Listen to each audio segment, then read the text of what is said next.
ये जो घूम फिर के टारगेट पे बात आती है, मैंने बोला उमर अब्दुल्ला कश्मीर में, आप तो कश्मीर होकर आए, अभी वहां से भी जुड़े थे महाभारत में कुछ दिन, मुझे ये भी बताइए कि उमर अब्दुल्ला वहां पर कश्मीर की बात नहीं करके यूपी की बात कर रहे हैं और यूपी में बुलडोजर की बात कर रहे हैं। वो ये तक कह रहे हैं कि यूपी में देखिए वहां पर ना आपकी मस्जिद बचेगी ना मजार बचेगी।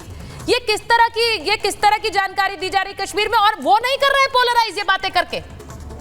ये झूठ नहीं है क्या अजीज खान साहब? आप तो लखनऊ में रहते हैं।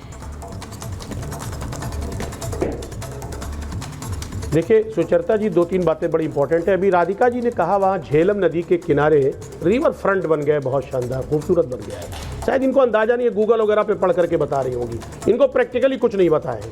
ये जिस पीडीपी की बात कर रही है अभी लगातार, उस पीडीपी के साथ मिलकर के इन्होंने बाकायदे सरकार चलाई है और आज वही काउंटर, उन्हीं के थ्रू काउंटर किया जा रहा है, तो इनको तकलीफ हो रही है। देखिए एक बात बता दिया, 2 चेहरे हैं, उन चेहरों को देखें आप, चेहरा देखिए ये कैसे ये चेहरा बदल रहे हैं ये लोग, किस तरह। देखिए यही तो मैं कह रहा हूं कि जो चेहरा है इनके ऊपर, जो नकाब है, वो नकाब को समाजवादी पार्टी हटा रही है। समाजवादी पार्टी वहां इस बार एंट्री कर गई है बड़े स्तर पर।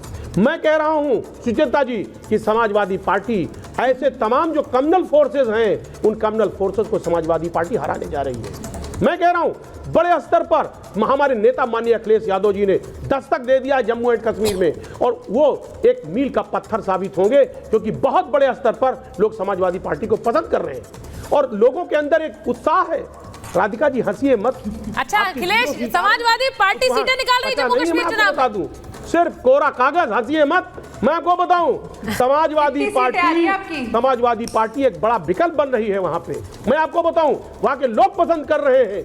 अच्छा, आप समाजवादी पार्टी के प्रचार के लिए गए थे वहां पे क्या? इसमें हंसने की जरूरत नहीं है। और समाजवादी प्रचार के लिए गए थे वहां का नक्शा बदलने जा रही है। नहीं, अच्छा ये इन्होंने ये नहीं बोला है कि उन्होंने ये नहीं बोला कि कांग्रेस सीटें निकाल रही है, इन्होंने कहा समाजवादी पार्टी वहां पर आने वाली है। हंसने की जरूरत नहीं है, मैं कह रहा हूँ। सुचेता जी, मेरा एक सवाल है। सुनिए अजीज खान साहब, मैं एक चीज आपसे कहना चाहती हूँ,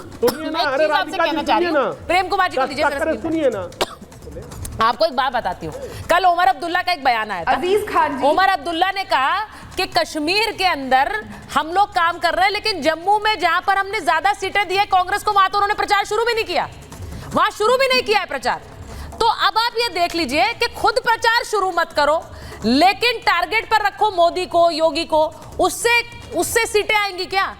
प्रेम कुमार जी, उमर अब्दुल्ला ने टारगेट कर दिया। यहां पर मैं कह रही हूं योगी टारगेट पर है, पर उमर अब्दुल्ला के टारगेट पर राहुल गांधी भी है, प्रचार ही शुरू नहीं किया वो कह रहे हैं। सुचरिता जी, उमर अब्दुल्ला के क्या शब्द हैं मैं नहीं जानता, लेकिन जो रैली हुई थी पुंछ में, उसमें फारूक अब्दुल्ला स्वयं राहुल गांधी के साथ बैठे हुए थे, तो प्रचार कैसे नहीं चल रहा है? सर वो कश्मीर है। अरे सुनिए बाहर से हमें दिख रहा है। सर उन्होंने कहा कि जम्मू में रैलियां उन्होंने बहुत सी नहीं की, स्टार्ट भी नहीं किया, ये उनका पूरा बयान है, वो पूरा आप सुन सकते हैं और कल का ही बयान है। उन्होंने कहा हमने तो ज्यादा सीटें दी है इन्हें जम्मू में, सुशील जी ज्यादा सीटें जम्मू में दे दी, लेकिन प्रचार शुरू नहीं हुआ है, क्योंकि वो फोकस कर रहे हैं कश्मीर पर, जहां उनको सीटें ज्यादा है नहीं। फोकस कश्मीर पर क्यों कर रहे हैं वो? क्योंकि जो पूरी पॉलिटिक्स है वो कश्मीर से चमकेगी। सीटें भले ही जम्मू में हो, लेकिन हमारे बयान तो कश्मीर पर आएंगे ना, हम बाहरी वाला पंच तो कश्मीर में देंगे, तभी तो हमारी सियासत चमकेगी। सुशील जी। सुचरिता जी, नोट कर लीजिए, चुनाव के अंत आते आते नेशनल कॉन्फ्रेंस और कांग्रेस के बीच का जो गठबंधन है वो चरमरा जाएगा। ये सिर्फ चुनाव तक सीमित है, और चुनाव के बाद निर्णय जब नतीजे आएंगे तब हवा एकदम दूसरी होगी। आज कांग्रेस पूरी तरह फंस गई है, उसका मुख्य आधार जम्मू में है, और जम्मू में आधार होने के बावजूद जब वो घाटी की पार्टी के साथ गठबंधन करती है, पाकिस्तान की तरफ मुंह करके राग अलापती है, और कश्मीर में हिंदू जगहों के नाम मुस्लिम करने पर चुप्पी साधती है, और 370 के ऊपर अपमान का घूंट पीकर रह जाती है, या कम से कम दोगली बातें करती है, ऐसी कांग्रेस ने जम्मू में अपना कबाड़ा कर लिया है। वो किसी तरह मुंह दिखाने लायक वहां बची नहीं है। और इसलिए अधिकांश सीटों पर जहां भाजपा को कांग्रेस से चुनौती मिलनी थी, उसने भाजपा की राह बहुत आसान कर दी।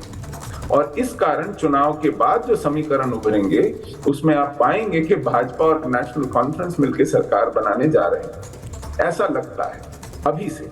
और कांग्रेस जो है, इस चक्कर में इन्होंने जो नेशनल कॉन्फ्रेंस के साथ गलबैयां डाली हैं, ये इनके लिए फांसी का फंदा साबित हो। और यही बात आज उमर अब्दुल्ला शुरू कर चुका है, उस प्रक्रिया को जिससे वो कांग्रेस के साथ पल्ला झाड़ेगा। ये चुनाव की बिसात पर कांग्रेस औंधे मुंह जाके गिरेगी, ये साफ साफ दिख रहा है। अच्छा, एक चीज उन्होंने अपना पूरा जो उनका थोड़ा बहुत भी आधार था जम्मू में सीटें जीतने का, भाजपा का मुख्य प्रतिद्वंदी होने का, उस पर पानी फेर दिया है। अच्छा, मैं एक और बड़ी खबर बता देती हूँ। अमित शाह, गृह मंत्री अमित शाह ने कांग्रेस और राहुल पर क्या हमला बोला है, क्योंकि वो भी आज कश्मीर में, नेहरू ने कश्मीर का हिस्सा पाकिस्तान को दे दिया। वो कह रहे हैं पाकिस्तान को पीओके देना नेहरू की देन है, कांग्रेस को जम्मू कश्मीर माफ नहीं कर सकता है, धारा 370 को वापस लाना नेशनल कॉन्फ्रेंस का एजेंडा है। और अब्दुल्ला की चौथी पीढ़ी भी 370 नहीं ला पाएगी, ये कह रहे हैं अमित शाह। गृह मंत्री कह रहे हैं कि वो चौथी पीढ़ी भी 370 को लाने का ख्वाब नहीं देख सकती है, क्योंकि वो वापस नहीं आने वाला है। अब मेरा जो सवाल था, मैंने जो शुरुआत में बात कही कि क्योंकि योगी कर रहे हैं इसलिए उनको टारगेट करो। अब मैंने एक बात सीधी सीधी दिखाई शुरुआत में भी, एक जो नेम प्लेट वाला विवाद है। अमित प्रेम कुमार जी को ले आइए स्क्रीन पे। राधिका जी, आपने देखा होगा कि जो नेम प्लेट वाला विवाद है, वो यहाँ यूपी में कितना हंगामा हुआ उस पर कि नेम प्लेट लगाने की बात योगी आदित्यनाथ ने कह दी है। अब वही चीज हिमाचल में होती है तो कोई नहीं बोलता है। तो तभी मैं कह रही हूँ ना, योगी टारगेट पर है। योगी जो करेंगे वो गलत है, वो खराब है। लेकिन अगर हिमाचल में कांग्रेस करेगी प्रेम कुमार जी, तो वो सही है। वो वैमनस्य नहीं फैला रही, योगी फैला रहे हैं। तो सवाल मुझसे है तो मैं कहता हूं कि बोलिए ना, भारतीय जनता पार्टी को समर्थन करने के लिए कांग्रेस की सरकार ने जो फैसला लिया है, भैया आप भी खुश है ना? योगी जो कर रहे हैं वही है। हिमाचल आप कह रहे हैं बीजेपी समर्थन करे, पहले ये तो बोल दीजिए समाजवादी पार्टी समर्थन करे, पहले आपके अपने साथी तो समर्थन कर दें। नहीं, बीजेपी तो समर्थन बाद में करेंगे। अगर ये मानते हैं